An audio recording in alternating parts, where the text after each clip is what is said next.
Hey, listen, brothers and sisters, man. If you like what you hear, hit the subscribe button, man. Subscribe to this channel. And also, please, go to ISUPK.com and pay your tithe. Drop me some cash so we can move around this planet like we need to, man, and do the things we need to do. They're one West. They're one West. They're one West. They're...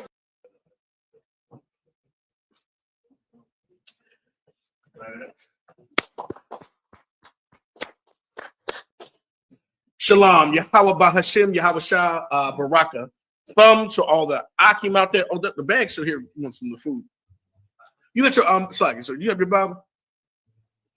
You use your phone? Okay. One of the I put the fork in there, but you probably can tell.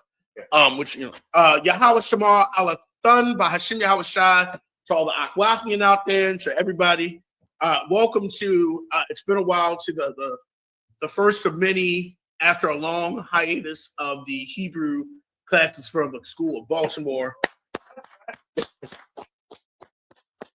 We're gonna get started. We just had a little hiatus, but we're gonna start from the basics, start from the beginning, and we'll continue to build and become excellent teachers, like the teachers in Virginia with Officer Yagadar and Officer Bataza, and we'll just build every week.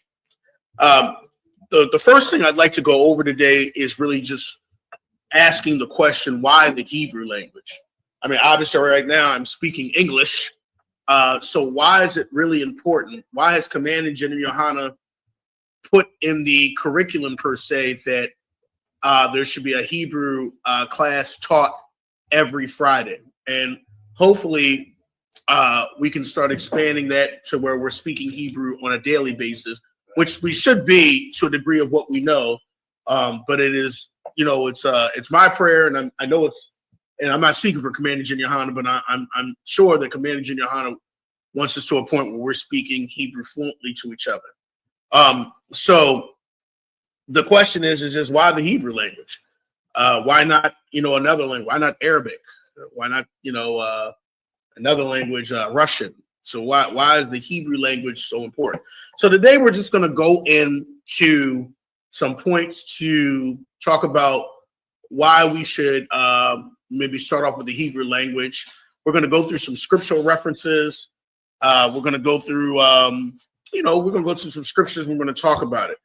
I always like to, as you know, I'm a teacher, so I always like to go through some points. This will probably be one of the only classes where I'm sitting. I like to move when I'm teaching, especially when we're doing Hebrew, because we need to write, and, But I personally, when you're learning a language, first of all, your language connects you to your parents. Right. It connects you to your family, because you actually start hearing while you're in the womb. And they say, pretty much when a baby is born, they're listening to the voice that they heard for those 9 to 10 months. Their mother, their father, they're listening for that because they've heard the voice. And we have known that, the voice of the Most High is what is called us back to his law, statutes, and commandment. And we will see that the Most High actually spoke the Hebrew language to our forefathers. So that when we get back to it, will be the voice that we will hear. Now, so a voice, the language pretty much connects us to our family, and it also gives us an identity. You can identify, kind of like cliques. If we were in a room and there's 30 people, and you hear all these different languages, you're like, well, who's speaking English in here? It's just natural. And then if you see somebody speaking English, you'll probably more likely go and talk to them like, hey, how you doing? And then you're like, oh, they can speak English. Especially if you're visiting another country and you're hearing, different languages. I don't know. I'm sure a lot of I've traveled. When you travel, you hear, the language that you're used to. It helps you to, it kind of unifies you for a moment or whatever to the other person that's speaking the language. You're like, oh, that person speaks the language. So it is important to language is very important. It's important to the Most High because he created language. It's a way that people communicate with each other, to relate to each other. So we're going to go through some scriptures to talk about why we should speak the Hebrew language and why ultimately we should get away from the English. Let's actually start there. Why not English? Well, I'd start off by saying that English is the language that was put on us when we came into captivity during the transatlantic slave trade. And, during the transatlantic slave trade, we actually, because of our disobedience, and we were put out the land, and then we were in different parts of the world. We were taken, and we lost our identity, and we lost our heritage, and lost our language. And when we lost our language, we lost a lot, because now we couldn't even identify who we were. And we started speaking the language of our oppressor.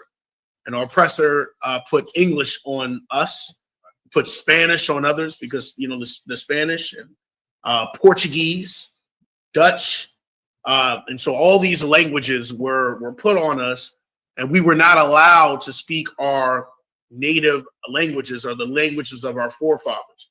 And because we were not allowed to speak those languages, we started to take on the identity of our oppressor. When you actually speak the language also kind of causes you to bring on the customs of the people around you, because all of y'all are saying the same thing. Right? So if everybody's speaking English, then I'm going to start speaking English. And then people that are speaking English are going to identify with certain things. Well, when they identify certain things, what were they identifying in our captivity? Christianity. So we start identifying with Christianity because we could understand now that language. And they're saying, well, this is the God you should worship, or this God, Allah, and this God.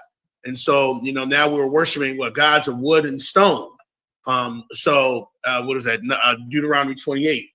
And so this is why, and through our captivity, we lost the name of the Most High. We didn't know the name of our God, so we lost the name of our God. We didn't even know what certain names meant because we were reading them in English, and we didn't know the impact of various names. And so learning the English language, all of us are speaking it because we're in our captivity, but eventually we need to get away from that and speak our language that was taught to us when the law, statutes, and commandments were given us to us, and when we were in our Jerusalem, or we were in the land of Canaan, and we were speaking that. So eventually, it is my prayer, I know prayer of others, that we get back to that and become fluent in the Hebrew language, which is called the Lashawan Qadash. Now, we also want to say that the Lashawan Qadash is called the Holy Tongue. It is not the bastardized form of Hebrew that is the Khazar, the Jewish man speaks. This Jewish man is speaking a bastardized form of Hebrew, which is Yiddish. It's a bastardized form, and it's not the correct form that we and our forefathers spoke. They can speak whatever they want, and they can call it whatever. They can call it a banana. I could care less. But it's not it's not our language. It's not the language of our God who spoke to us. So we want to get that clear. When we're talking about Hebrew, we're talking about the Holy Tongue. We're not talking about the Jewish man's bastardized version of Hebrew. There will be some, notice we see the bastardized version. So just like the Jewish man took our culture and put it on himself and made variations and had certain beliefs, and now and added all these things, the dudes and the don'ts and the Talmud and all these other things. The same thing goes with the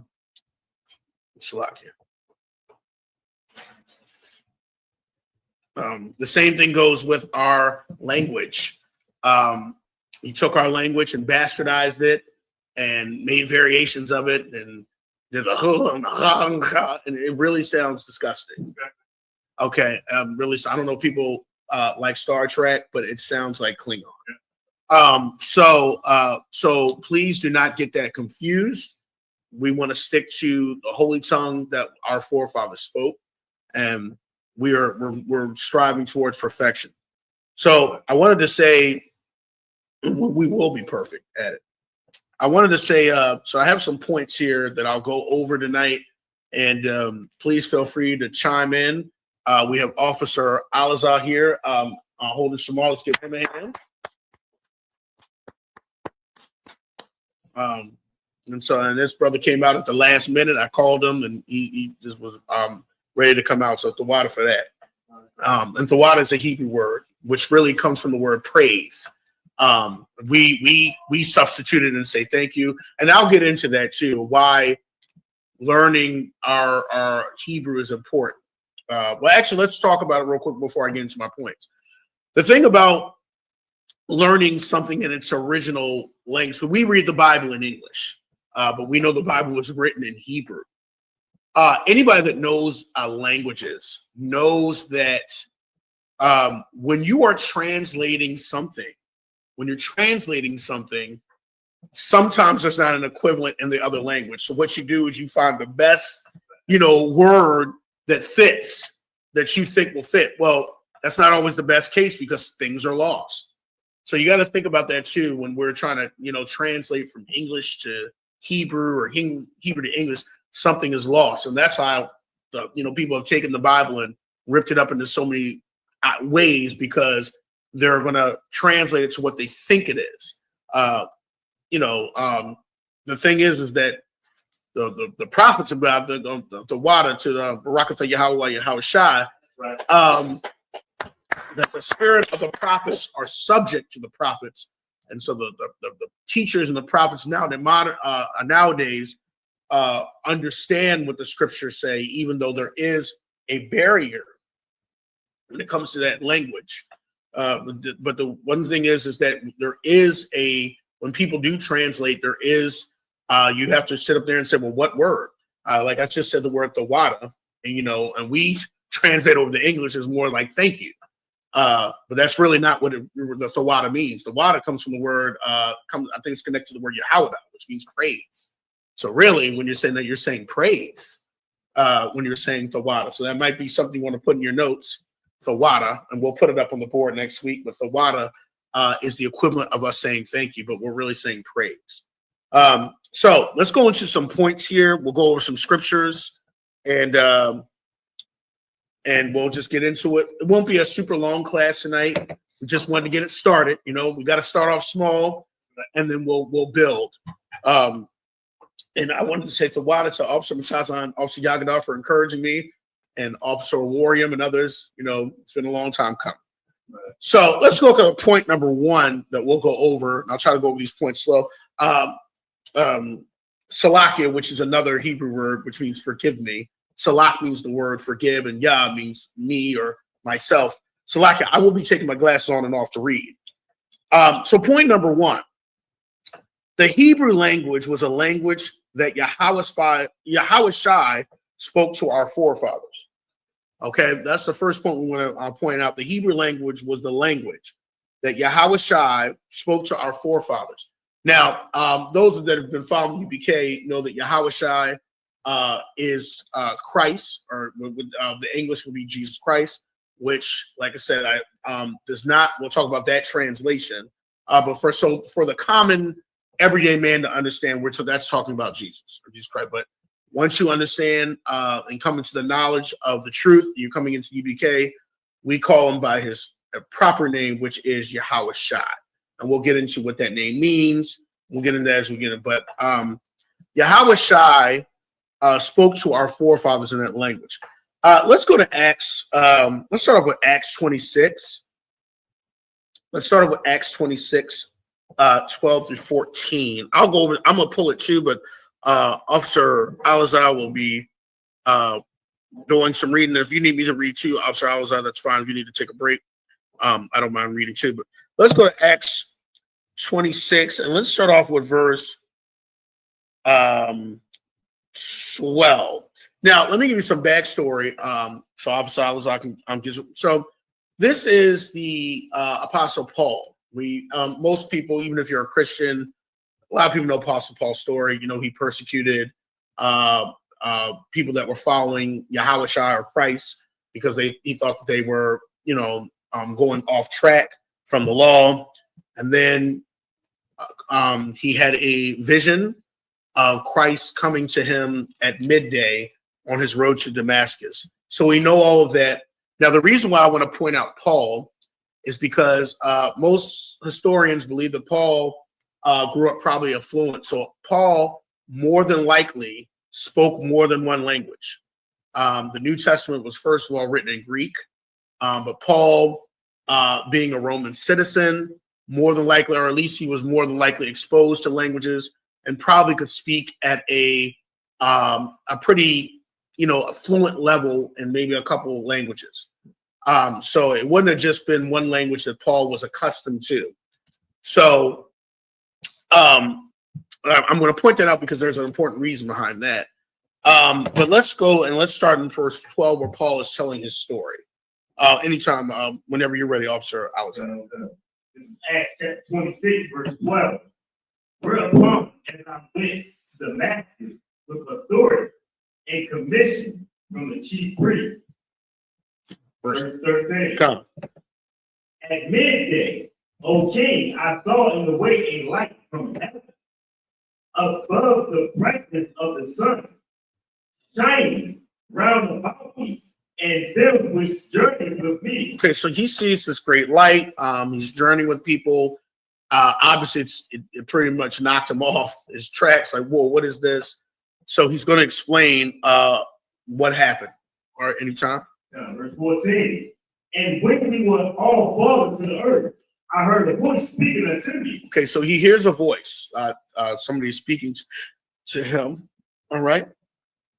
And saying in the Hebrew tongue. And saying in the what? In the Hebrew tongue. In the what? In the Hebrew tongue. So the voice is speaking to him in the Hebrew tongue. Okay.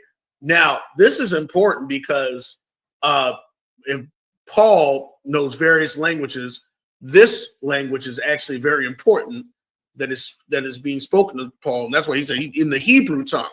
Okay, the voice was speaking to him because, like I said, Paul was used to various languages being in that, Roman citizen world. Okay, keep going. So, why prosecutest thou me?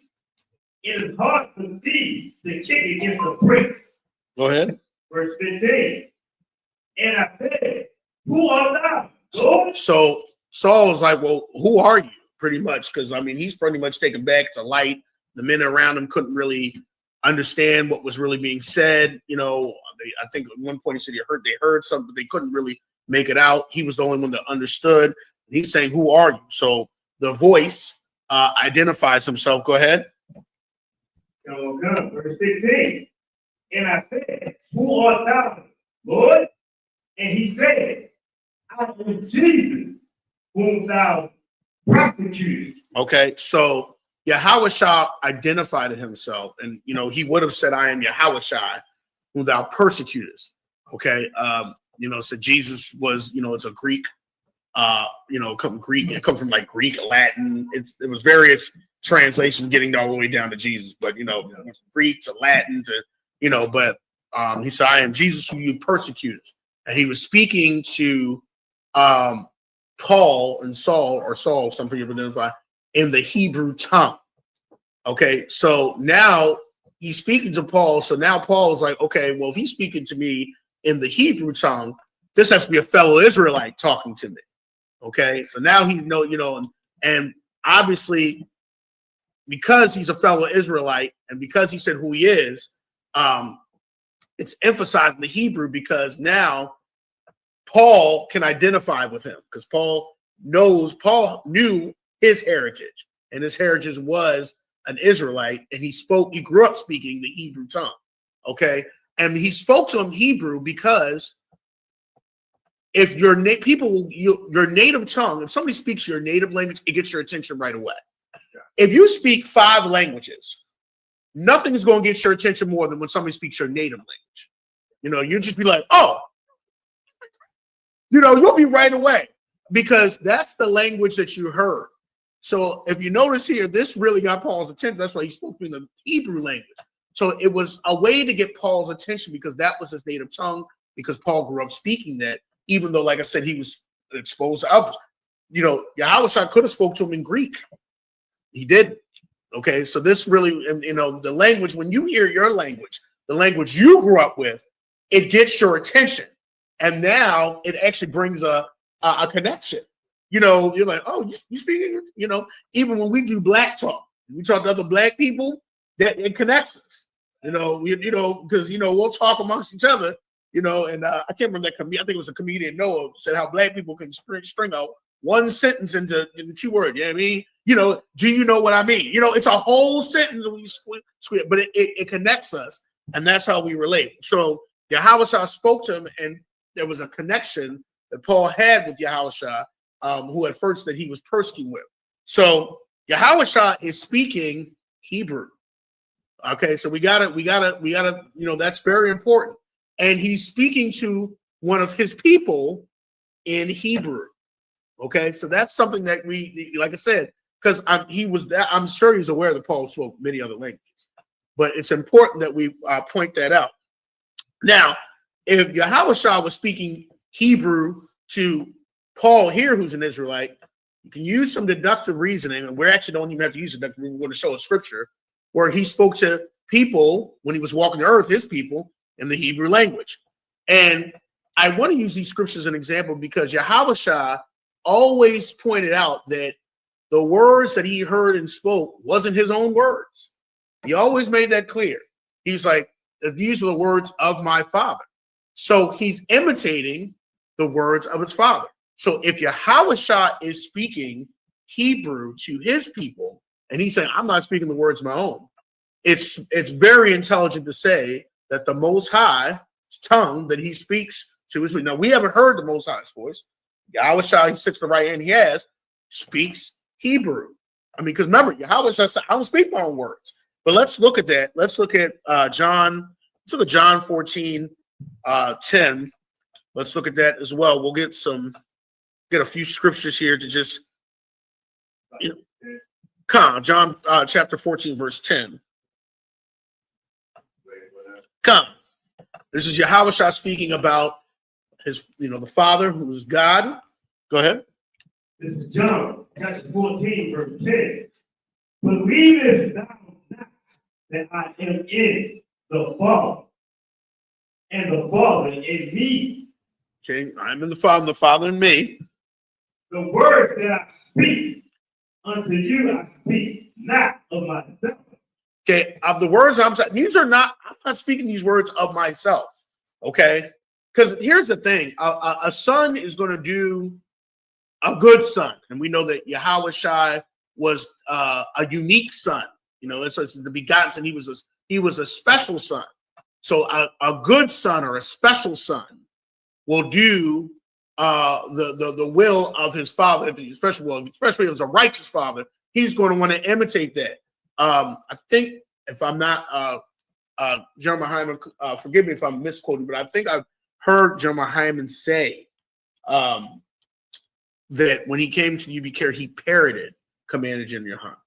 He parroted him, meaning like whatever he said, he copied it. It wasn't, so it's like you could think of the same, comparison to a degree. Like Jeremiah Hyman is saying the words that Commander General Hunt spoke. So Jeremiah Hyman's like, I'm speaking the words that were taught to me. I'm speaking the words that were given to me. So Yahushua here is saying, like, I'm not speaking of myself. I'm speaking. Let's read that again. Let's we start from the top. So I'm Baba Kusha. John chapter 14, verse 10. Believest thou not that I am in the Father, and the Father in me? The word that I speak unto you, I speak not of myself, but the Father that dwelleth in me, he doeth the work. So the Father that was working in our God, our power that was doing the works, was working through Yahushua. He was not doing these things on his own. He was doing these things that was taught to him.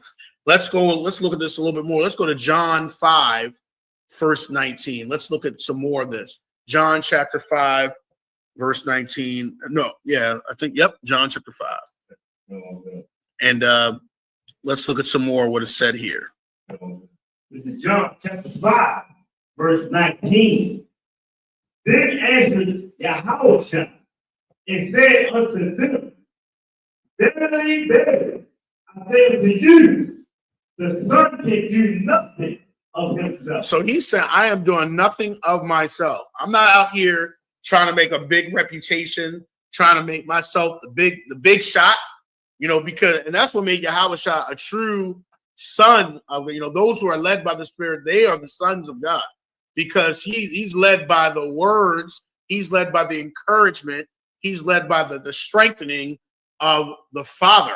He's not doing these things of himself. He's not trying to make himself. And those were the true prophets of God.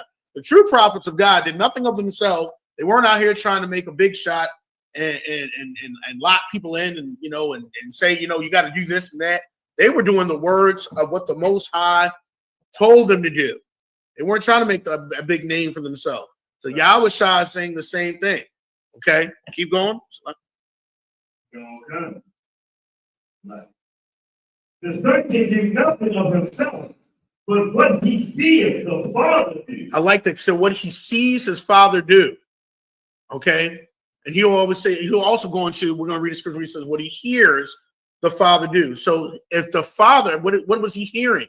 He's hearing Hebrew. He's hearing the words that his Father is saying to speak to the people. And it's in the Hebrew tongue. Remember, he's speaking to us in Hebrew. And he's like, I'm doing nothing myself. So that means the Father had taught him to speak these words in this way and in this language. Okay? I mean, because your child doesn't come out the womb and you're speaking to the child, and after a year or two later, I work with actually kids that are from infants to 5, and they don't speak a different language that their parents haven't taught them. They speak the language that their parents taught, and they do the things that their parents did. And some parents are shocked. I can't believe my child did that. Yeah, they're copying you, because from 0 to 5, that's when your personality's really coming in, your character's really coming in. So they're going to do exactly what you do. They're going to say exactly what you say and how you say it. I've seen young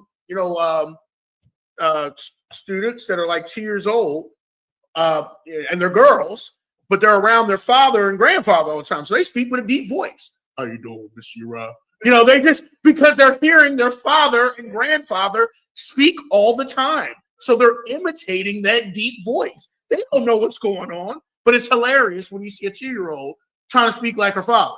She tries to deepen her voice when she greets me. How you doing, Mr. Ura? How's your day? It's 2.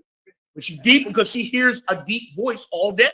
And she hears her grandfather and her father. She emulates that. So she's emulating the word. So Yahushua is doing the same thing.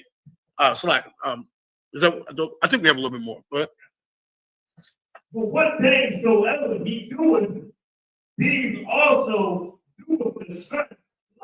So whatever the Father is saying and doing, the Son is saying and doing. That's just pretty much common sense. Okay, that's easy to understand.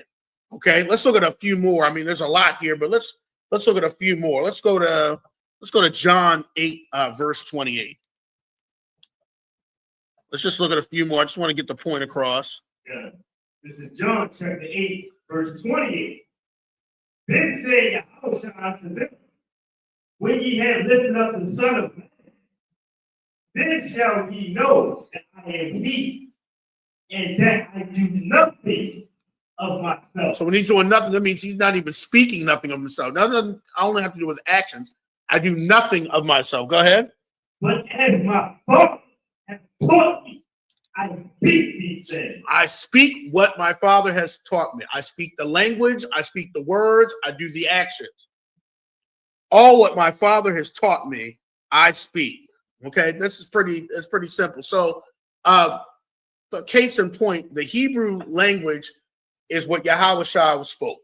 Right. Okay, he spoke that language. We need to identify with that because that's something that our forefathers spoke, and that's how they can communicate with each other. Let's get one more just on this point. Let's get John 12. Get one more on this point.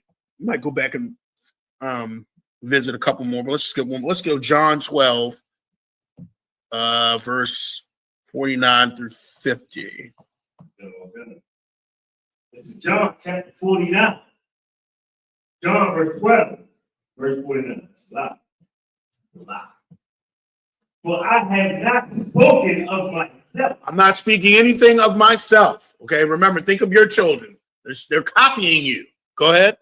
but the Father which sent me, he gave me a commandment, what I should say. If he's speaking to him in the Hebrew tongue, he's going to mimic that, and he's going to speak it. Go ahead. And what I should speak. What I should speak. I mean, that's pretty clear. So, Yahushua, so the point number one is the Hebrew language was a language that Yahushua spoke to our forefathers, and the words that he spoke, he got from the Father. Okay, and so obviously the Father, the Most High, spoke Hebrew, and that's how we are connected. That's how we can become connected back to our identity as far as Israelites, is speaking the language that our power speaks. Okay, because that's the language we heard on the mountain when the 10 Commandments were given, or the 10 words, the 10 sayings were given. When the law, statutes, and commandments were given down to us, that's what it was spoken. Okay, and usually, like I said, in any nation, nobody's going to speak an opposite language of the ruler. Okay, you're going to speak the same language as the ruler. Case in point, historical here. The Korean language, or the Korean written language, I think maybe it's the Korean written language, whatever, came about because the ruler of that time, they were speaking, I believe, Chinese or another language. He said, I want a language that's easy for the common man. Okay, and it was by his decree that the Hebrew, I think it was the written language, I mean, not Hebrew, the Korean written language, or he made it more simpler for the common man. But that was what the ruler said. So he made that decree, and that's how the Korean language, or the Korean written language, something like that, you can fact check me, but somehow something about the Korean language came about. It was what the ruler said. It's what he wanted. Okay, so it's obviously that our power wants us to speak the language that he spoke to Yahushua, and Yahushua spoke to us. So that's point number one. Let's go to point number. Oh, I do want to say this too. Also, I want to make this point is that Yahushua. Okay, so we know that the Bible, the New Testament, was written in Greek. If you notice, if you read the New Testament, sometimes you can obviously see that it will translate certain words, because obviously when they were saying these words, it was in Hebrew. Case in point, let's look at Mark 15 verse 34. This is a case in point. We know it was written in Greek, but I think this is something we need to see really quickly to show that this was the language they were speaking. Let's look at Mark 15 verse 34.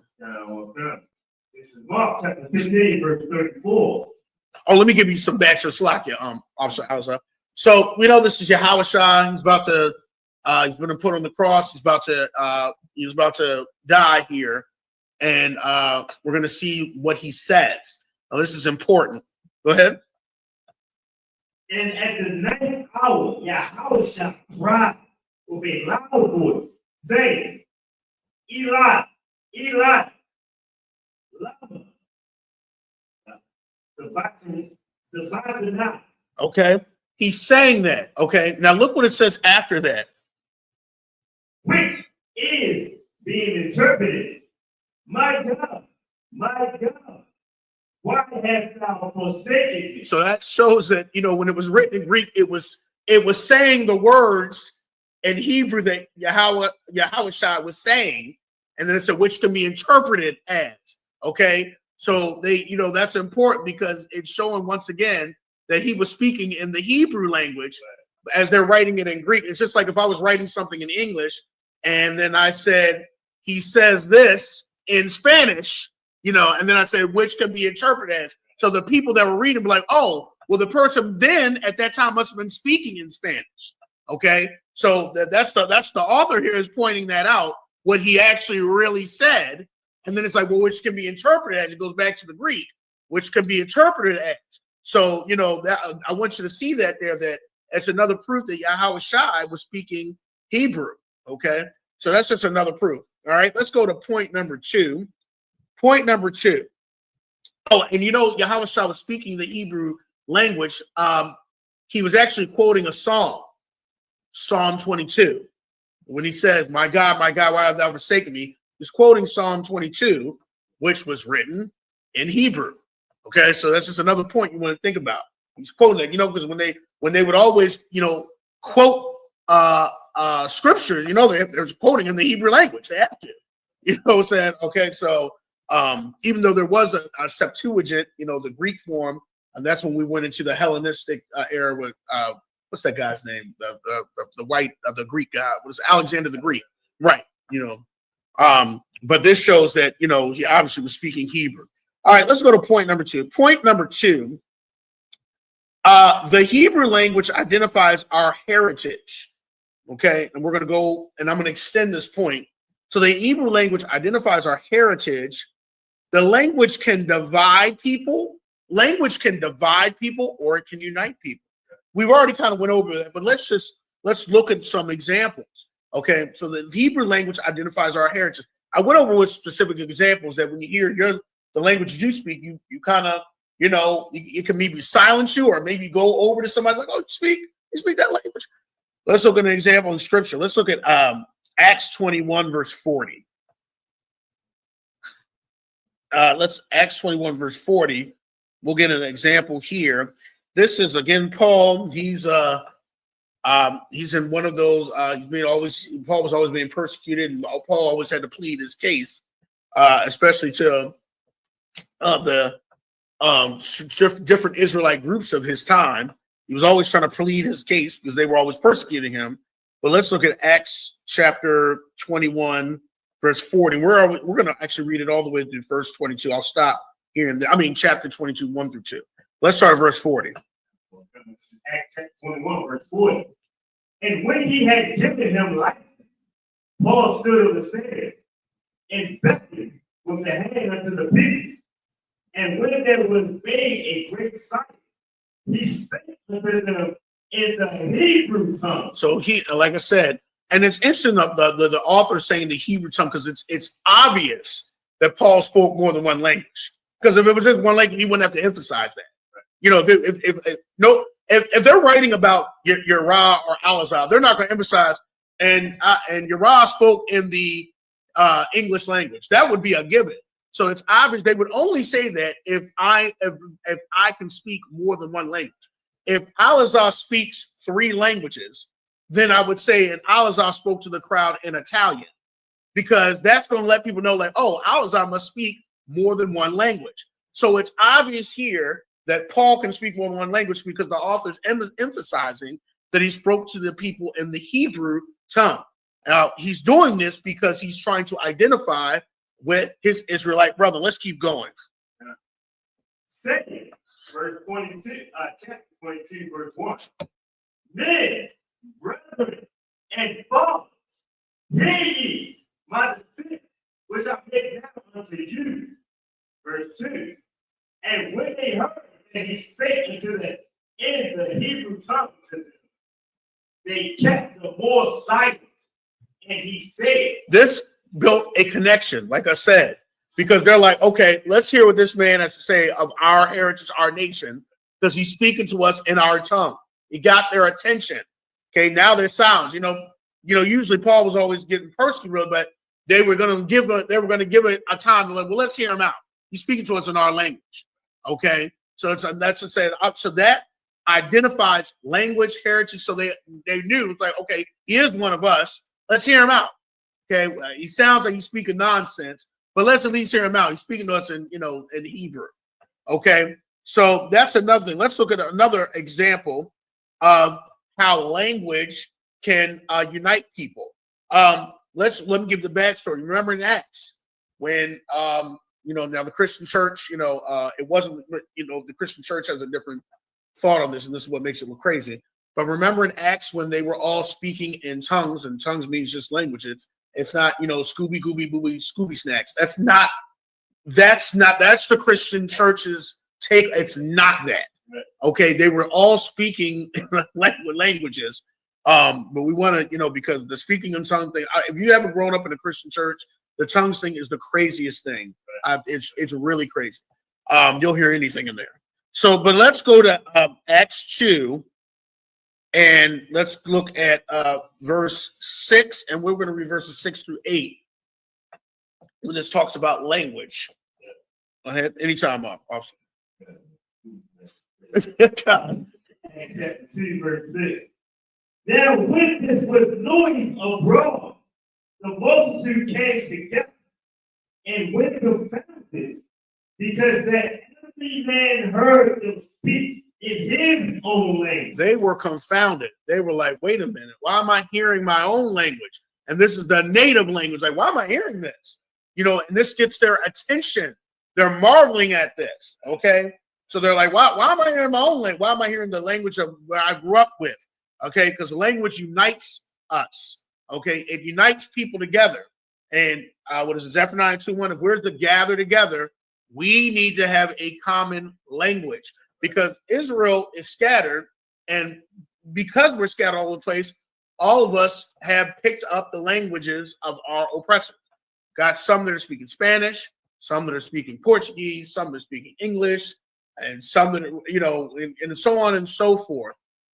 Dutch, you know, whatever, you know, and we picked up the language of our of our oppressors, or the conquistadors, which has caused a division among us because there's barriers, you know. But once we come back and, you know, we got Akim that speaks Spanish, but when Akim hear us greet each other and we're all greeting each other, we'll talk about that later on. In the Hebrew tongue, we're like, oh, you know, we give a good greeting because we understand each other. So we're united. We're like, oh, you know, how about shit? We'll talk about how about shit. All right. You know, we did the prep. But now, you know, that this brother that this Akim speaks Spanish, I'm speaking English, but we hear each other speaking, you know, the language, and that's a real good gap up. Okay. You know, they're like, oh, how about, you know, how about that? And then we hear the conquistadors off to the side, like, what are these brothers talking about?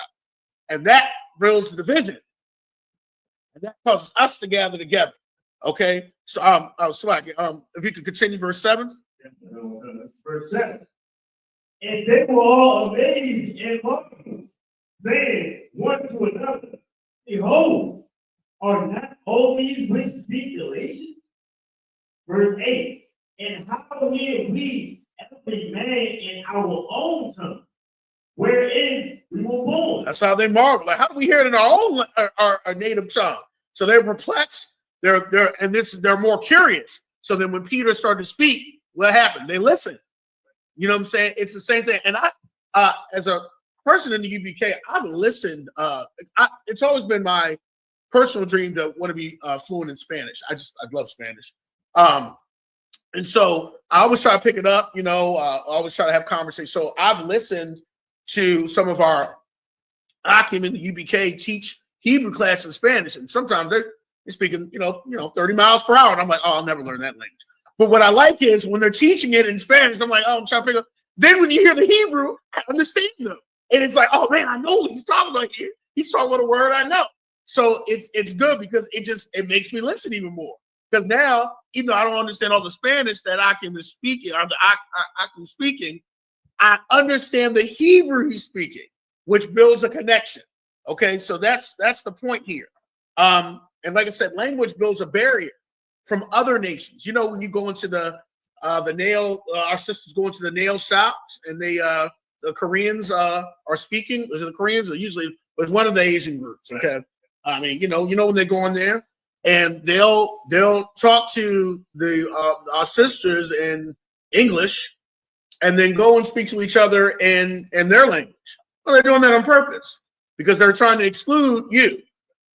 You know, but they want your money though. Hurry up and buy. Okay, hurry up and buy. So you know, just think about that, because other cultures do that. You know, we'll go into their stores and they'll speak to you in English, you know, when they need you to buy from them. But they're right in front of you too. They'll talk to each other in their native tongue. And that's to exclude you. That's showing that you don't belong. Here's the barrier right here. You know, but you know, that's why we need to get back to Hebrew so we can do the same thing. You know, as I'm talking to one of them, hurry up and buy. I'll go and talk to Alazar, and I'll talk to him in the Hebrew tongue, and we'll be laughing and joking, like let him spend all his money on our stuff. You know, and be laughing and joking. Did you get enough? And I'll add some more in there. So we can get your money. So it's the same thing. So, you know, it's a barrier built when you have your own language. It bonds the people of your culture, and it leaves the outsiders out. And that's why we want to get back to the Hebrew tongue. Let's look at an example of that where because when we're speaking different languages, it causes division. Let's look at Genesis chapter 11, verse 6. This is an example. Genesis chapter 11, verse 6. Yeah, this is Genesis chapter 11, verse 6. And the Lord said, behold, the people is one, and they have all one language. Language unites. So when Israel is gathered together and we're speaking Hebrew, it causes us to be one. No longer will we be speaking Spanish and Dutch and Portuguese and English. We're speaking the tongue that our power spoke and our king spoke. Go ahead. And this they began to do. And now nothing will be restrained from them, which they have imagined to do. Okay, these people were united. They got one language. They were united. They had a mission, and they were all one. Okay, they were all one. They had a mission that they were going to get accomplished. And you don't only think about language here. You think about when you're one and just on the same page. So they were all on the same page here. Like we gonna get this to make this work. Go ahead. Verse 7. Let us go down and then confound their language. Okay, let us go confuse them. Let's cause some confusion. Okay, and that's where the word Babel means. Babel means confusion. Go ahead. They that they not understand one another's speech. So they won't understand each other. They're all on different pages now. Okay, they're all on different pages now. They've got different spirits, different attitudes. We're going in different directions, different languages. Go ahead. Verse 8. So the Lord scattered them abroad from this upon the face of all the earth, and they left off to build the city. Okay, so they went every way. Let's read verse 9 too. I'm Baba Kasha. Yeah. Verse 9. Therefore is the name of it called Babel, because the Lord did there confess the language of all the earth, and from this did the Lord scatter them abroad upon the face of all the earth. Okay, and if you think about it too, that's in our captivity, that's what happened. We were scattered throughout the earth, and we lost the one main language that we knew, and now we were speaking different languages, and now so that's kind of like a similar basis here. It scatters us. You don't know what is what. We're not speaking the same language. We're not on the same page. Okay, so that's another thing that why language is important. The Hebrew language is important because it gives us our identity. We don't want the identity of the oppressor. As much as I like Spanish, I'll pick Hebrew any day over that. Okay, I'll pick Hebrew any day over English. Okay, as much as I, like I said, if I had to sacrifice one or the other, I'll pick Hebrew any day because that's going to unite me to all my brothers globally. We're all speaking and we'll all be on accord and we're all gathered together. All right.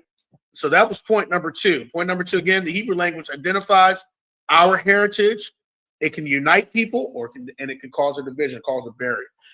Point number 3, the Hebrew language gives us a clearer understanding of names in the Bible and their missions. When we're reading the Bible in English, sometimes, especially, me growing up, you don't really, you don't really see the importance of names. Now, names in the Bible also talk about reputation, but there's also meanings to, people's names in the Bible. And a lot of times you can understand what was happening in Israel at the time by looking at the person's name, because the Most High would tell the prophet or whatever to name, name their children something, and then you can know what was actually going on in Israel, But let's just start out with our king's name.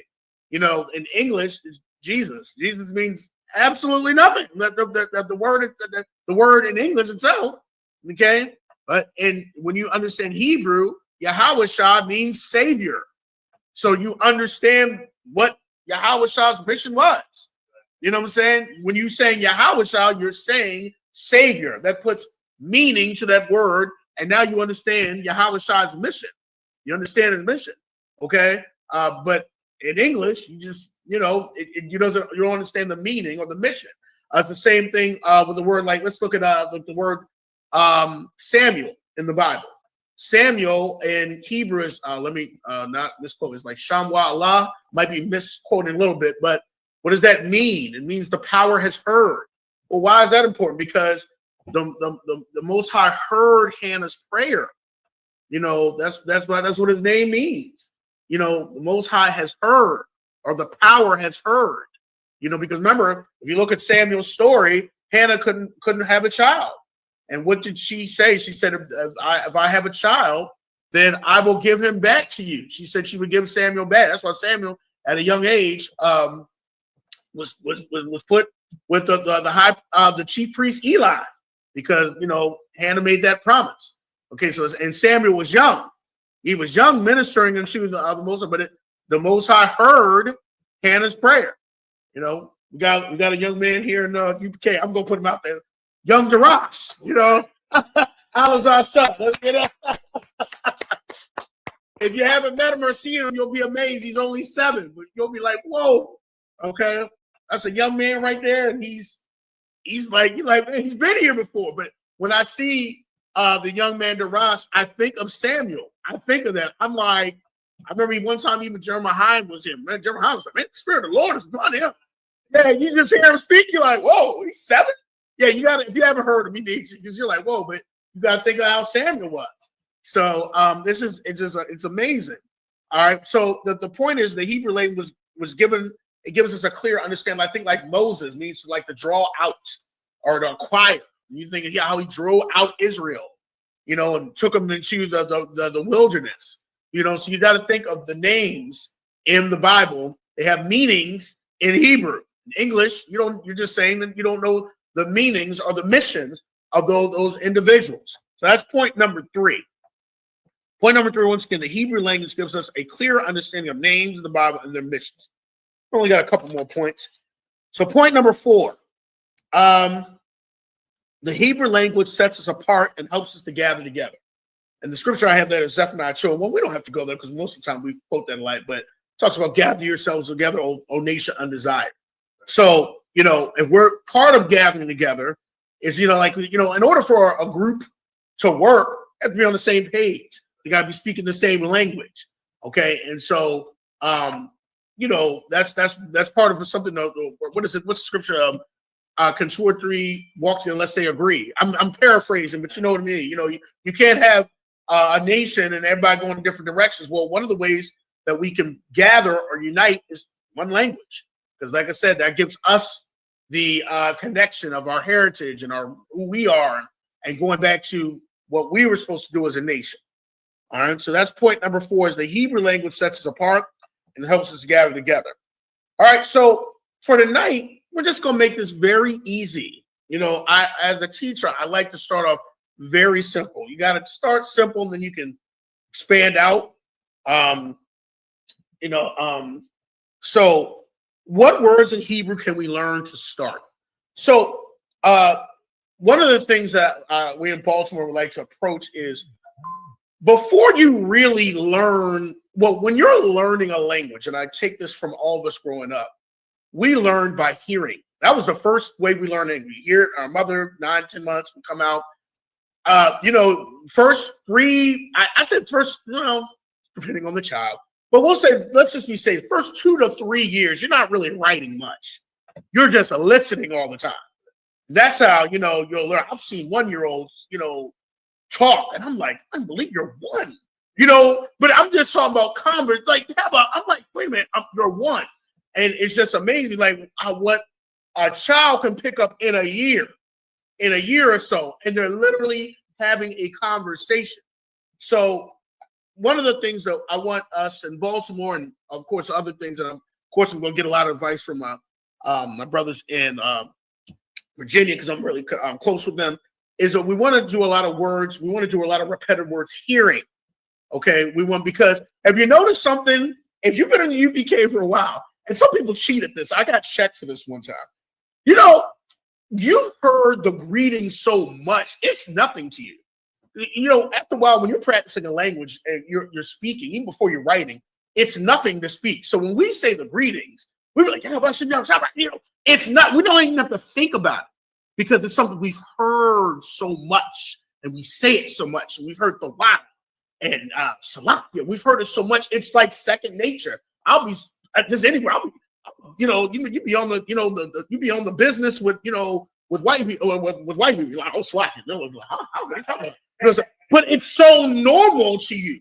But the way that we first learn a language is audio, because we're hearing it all the time. So we want to really practice, before we really get into our writing system, we want to practice audio. And what we want to be more, audio, kind of talking, conversational. And we want to give it a try. And won't be, when you were younger, you're talking, nobody got upset when you got something wrong, because you're just listening all the time. So we want to really try to do a lot more, audio and repetition of words. We want to make it more natural, because you'll be amazed after a year what you can say, because you'll just be like, oh man, I didn't know I got that far. But you're always hearing it. You're always hearing it, and so then you'll just be picking up, and you'll understand it, and it will just be natural to you. Now, like I said, some of us that have been UPK for a while, we think the greeting is so long, so we try to cheat. The brother will say the whole thing. Yeah, how about you now? And you be like, you'll kind of cheat a little bit. I got checked because I was doing that. One of my older altars checked me on that, so I don't cheat no more. I say it nice and clear. Yahweh Bahashem, Yahweh Shabbarakatah. I'm clear now, because I used to cheat like do the quick, but I was, but really, let's get into the habit of actually saying the words, so that the younger men, younger officers can actually hear it, and hear it and get it, and it'll be on to them so we can pass it down. So where should I start? Well, first thing I want to say is, let's go to this scripture. Let's go to 1 Corinthians 11, verse 1. Who's that? Con, you can take that. You can take that. We're going to go to 1 Corinthians 11, verse 1. Can they hear the audio? Let's see, 1 Corinthians 11. I'll go ahead and I'll read. I'll read it. So 1 Corinthians 11, verse 1, it says, "Be ye followers of me, even as I also am of Christ." Which what? Oh, no, we're fine. I read it, but you can read it again if you want to. 1 Corinthians 11, verse 1. Okay, so the reason I start here is because we're going to say, well, where do we actually start in all this? This is 1 Corinthians chapter 11, verse 1. "Be ye followers of me, even as I also am of Yahweh." Okay, so follow me, imitate me, do what I do as I imitate Yahweh. Now remember, look at this. Look at the order here. Yahweh imitates his father. And then we have one of the apostles here imitating Yahweh. He's imitating, and then he's saying, imitate me as I imitate Yahweh. So where do we start? We got to imitate Yahweh. We got to imitate him. And one of the things is we're going to imitate the Hebrew that he spoke. So some of you are like, well, where do you start? I always say, let's start with at least a greeting, because that's, with any language, you want to, the first, break of silence is hello, hi, so we want to start with a greeting. We're not going to do the long greeting today, but we just want to start somewhere. So let's go to Luke 24, verse 36. Let's see how Yahweh did it. Let's see what Yahweh did and said, and then we'll imitate it. We won't give a long sentence or anything like that, but this is just something that you could start out with. Let's actually, let's start there. So like, this is Luke chapter 24, verse 36. And as they thus spake, Yahweh himself stood in the midst of them. Let me give you the background. So Yahweh had just, they were talking about, these are some of the disciples, they're talking about Yahweh's gruesome death, and they're still pretty much shocked about it, and they're telling about it, and they're talking about it, but they found out that he had risen. So they're just having a conversation, and all of a sudden, he comes in the midst of them, and let's see how he greets them. And saith unto them, peace be unto you. So the first words that he's saying when he greets is peace. So we're going to start there. Okay, let's look at a couple other scriptures. Let's look at John Let's look at John chapter 20, verse 19.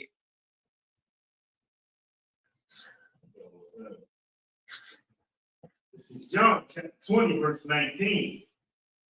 Then the same day at evening, being the first day of the week, when the doors were shut, where the disciples were assembled for fear of the Jews, came Yahushua and stood in the midst and said unto them, peace be unto you. So once again, he's standing in the midst. He comes in the midst of them. Peace. This is be unto you. He's greeting them. Okay? He's greeting them. Let's look at one more. Let's look at verse 26. Same chapter, just verse 26. John chapter 20, verse 26. And after 8 days again, his disciples were within, and Thomas with them. Then came Yahushua, the doors being shut, and stood in the midst, and said, peace be unto you. Okay, so Yahushua, when he's come and greeting the disciples, like they are like his sons, he greets them saying, peace be unto you. So we're not going to do the long sentence. Let's keep it simple. So the very first word that we should do when greeting, somebody, our identity is peace. We'll say shalom. It's not shalom. It's not salam. It's shalom. Okay, it's shalom. We'll go over spelling and everything on why it's not shalom and why it's not salam later. Slacking. Okay, yes, shalom. Okay, because there's so many, just shalom. Imitate what you hear that we say. Okay, we'll go into the details later of why shalom, and that's how you greet somebody. It's just starting out with a greeting, shalom. So when you see, somebody in the UPK and you're new, shalom. Okay, and that can be for our brother or sister. Now there is a way that brothers and sisters greet each other differently. But you can start out with anybody. You don't know anything else to say. When the sentence seems long, you say everybody dabbing each other up. You just look at shalom. That's a great way to start. So I saw somebody. So I can't really read. Oh yeah, Khan. Some people say shalom. Oh, somebody. Oh, okay. Shalom. Oh, I can say extended. Shalom. Yeah, shalom. Let's keep it simple for the new people. All right. So that's word number one. I always say when you learn something, you learn it in threes. Scientists have said it's always good to learn something in threes. So first word for the night, shalom. That's it. Let's keep it simple. Okay. All right. So the next word that is important is you should know your creator's name. Okay. You're greeting other people, UPK, saying shalom. You should know the name of your creator. There is so much debate about this. We have so many debatable words, but like I said, we're not getting into the Yiddish and all that tonight, why things are incorrect. We're just going to start it simple. So, and let's, the Most High's name is not the Lord. We say that so we won't, we won't be saying emptiness, but we do say the Most High's name in our prayers or when we're referring to him, and you should know that, okay? And his name is Yahweh, and that's how you would say it, Yahweh, okay? And that's the Most High's name. He has a name, and he's identified himself with a name. There's scriptures to back that up. The name Yahweh is in the Bible 7,000 times. There's other groups that will say that it's this and that, but facts don't lie. The name Yahweh is literally in the Bible over 7,000 times. So if that's not the name of our God, I don't know what is. It's in there 7,000 times. You can look it up. You can ask Alexa, whatever her name is, Siri. It's over and over. That name is mentioned. Okay. There's people out there that say it's really called Ahaya, but we won't get into that. There's a reason why. When Moses said, what should I call you? It's like Ahaya, Ashar, Ahaya. He was referring himself to the first person Just, so we'll get into that, why he said a higher than. But then if you look 3 to 4 sentences later, he keeps telling Moses, Yahweh, Yahweh, Yahweh, and keeps going down. Okay, and that's, you can find in Exodus 3, 13 through 18, to pull it. But you can look all through Exodus. Even in Exodus 34, remember he told Moses, I'll pass by you and proclaim the name of the Most High. And when he goes by, he's saying Yahweh 4 or 5 times. So it's obviously that's his name. Even look in Genesis, the beginning of the book. Okay, the book starts off, you see Yahweh in Genesis 2. So other groups out there say, well, what's really this? 7,000 to 2 times in the Bible. I don't know what to do with that. Okay, because they're like, well, it's really this, and that's said twice. And if you understand syntax and understand the language, you'll know why he said it like that. And then you have it 7,000 times. It's obvious his name is Yahweh. So I'm not going to get into that. We'll talk more about why that's debatable. But you can look at Genesis 2, verses 4 through 5, when it's saying Yahweh all through there, and it keeps going throughout the whole Bible. So the second word that you should know is Yahweh. Okay? That is the name of our God. That is the name of the God of Israel. It is Yahweh. It's not Jesus. Okay? Let's make that distinction. Jesus is not God. We'll get into that later because some people think that. All right? Especially if you're coming out of the Christian belief system. Okay?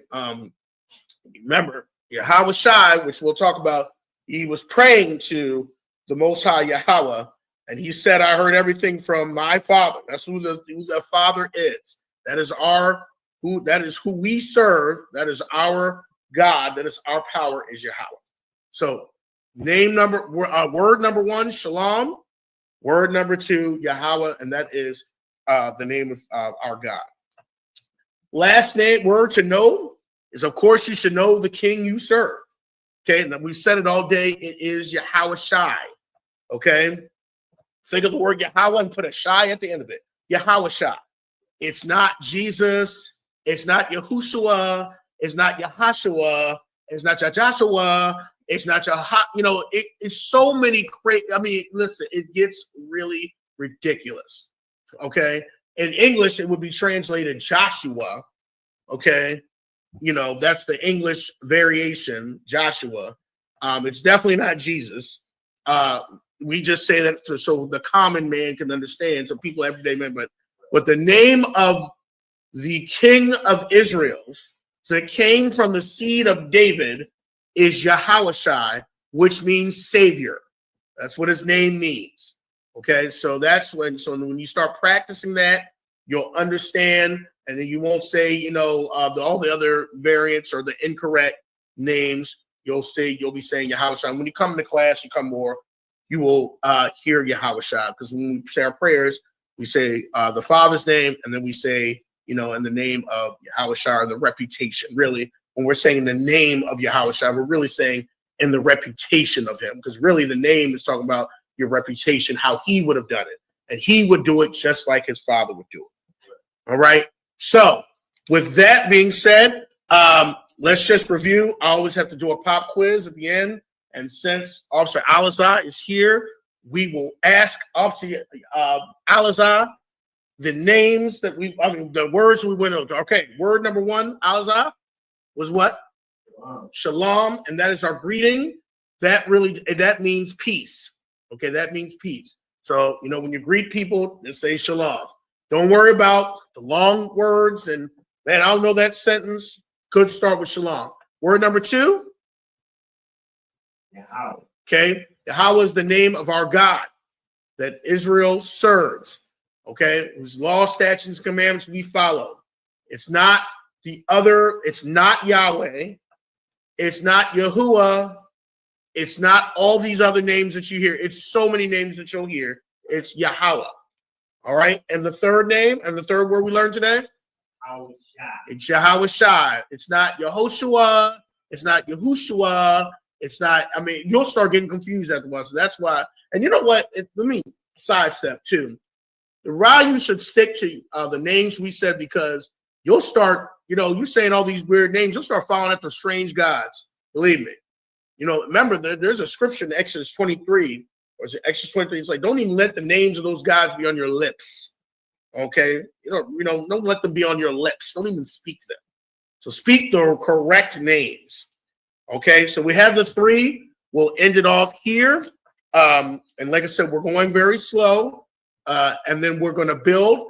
Our goal is to be more audio.